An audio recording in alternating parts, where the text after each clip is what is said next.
സമൂഹത്തിൽ വിജയിച്ച ഒരാളിനെ കാണുമ്പോൾ പലരും ചോദിക്കാറുണ്ട് അയാളുടെ വിജയത്തിന്റെ രഹസ്യം എന്താണ് അയാളുടെ സക്സസിന്റെ പിന്നിലുള്ള രഹസ്യം എന്ന് ചിലർ സംശയത്തോട് ചോദിക്കും, ചിലർ ആകാംക്ഷയോടെ ആയിരിക്കും ചോദിക്കുന്നത്. പലരെയും നമ്മൾ ഇങ്ങനെ നിരീക്ഷിക്കുന്ന സമയത്ത് സക്സസ്ഫുൾ ആയിട്ടുള്ള ഒരു എംപ്ലോയി ആയിക്കോട്ടെ, ഒരു ബിസിനസ്സുകാരനായിക്കോട്ടെ, ആരും ആയിക്കോട്ടെ, ഇയാളുടെ സക്സസിന്റെ പിന്നിലെ രഹസ്യം എന്താണെന്ന് നമ്മൾ പരിശോധിക്കുന്ന സമയത്ത് എനിക്ക് മനസ്സിലായിട്ടുള്ള ഒരു കാര്യം നിരന്തരമായ പരിശ്രമം തീർച്ചയായിട്ടും ഒരു ഘടകം തന്നെയാണ്. അതോടൊപ്പം തന്നെ ഇയാളുടെ ഡിസിപ്ലിൻ്റെ ഒരു ലൈഫ് ഉണ്ടാവും. തീർച്ചയായിട്ടും ഒരു കൺസിസ്റ്റൻസി, എല്ലാ കാര്യത്തിലും ഒരു കൺസിസ്റ്റന്റ് ആയിട്ടുള്ള ഒരു എഫേർട്ട് ഇടാനുള്ള ഒരു ആർജവം ഇങ്ങനെയുള്ളവർക്ക് ഉണ്ടായിട്ടുണ്ട്. നമുക്ക് ഇതുപോലെ ആവാൻ എന്ത് ചെയ്യണമെന്ന് പലരും ഇങ്ങനെ ചോദിക്കുന്നതൊക്കെ പല കമ്മ്യൂണിറ്റികളിലും ചോദിക്കുന്നുണ്ട്. അവരെ പോലെ ആവാൻ എന്ത് ചെയ്യണം? സിമ്പിളായിട്ട് ഞാൻ മനസ്സിലാക്കിയിട്ടുള്ള ഒരു കാര്യം എന്താണെന്ന് വെച്ചാൽ ഇവരെ കോപ്പി അടിക്കുക എന്നുള്ള. ഇവരെന്താണ് ചെയ്യുന്നത് അത് നമ്മളങ്ങ് ചെയ്താൽ മതി, നമ്മൾ അവരെ പോലെ ആവും. അവരെ പോലെ 100% ആയില്ലെങ്കിലും ഒരു 50-70% അവരെ പോലെ ആവാൻ നമുക്ക് സാധിക്കും. ഞാനിത് കോപ്പി അടിച്ച് വിജയിച്ച ഒരാളാണ്. എന്ന് വെച്ചാൽ ബോംബെയിലെ വളരെ വലിയൊരു ബിസിനസ്സുകാരൻ, മലയാളിയാണ്. അപ്പൊ ഞാൻ അദ്ദേഹത്തിനെ പരിചയപ്പെട്ട സമയത്ത് അദ്ദേഹത്തിന്റെ ബിസിനസ് സക്സസ് എന്താണെന്ന്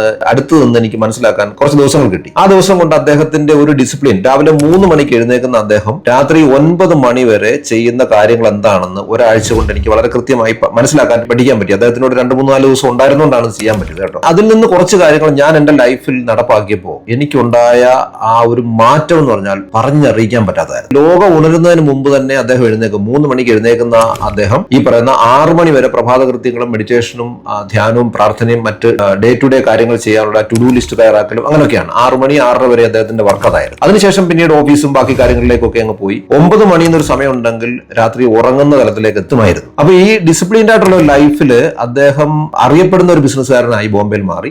ഞാൻ പറയാമെന്ന കാര്യം ഇതാണ്, നമ്മൾ സക്സസ് ആവണമെന്ന് ആഗ്രഹം ഉണ്ടെങ്കിൽ, ഒരാളെ പോലെ ആവണം എന്ന് ആഗ്രഹം, എനിക്ക് ഇന്ന ആളിനെ പോലെ ആവണം എന്നൊരു തോന്നലുണ്ടായാൽ അയാൾ ചെയ്യുന്നത് എന്താണെന്ന് അടുത്തൊന്ന് മനസ്സിലാക്കി അതുപോലെ ചെയ്യാൻ ശ്രമിച്ചാൽ സക്സസ് നമ്മുടെ കൂടെ വരും. ഒരു സംശയം വേണം. Thank you.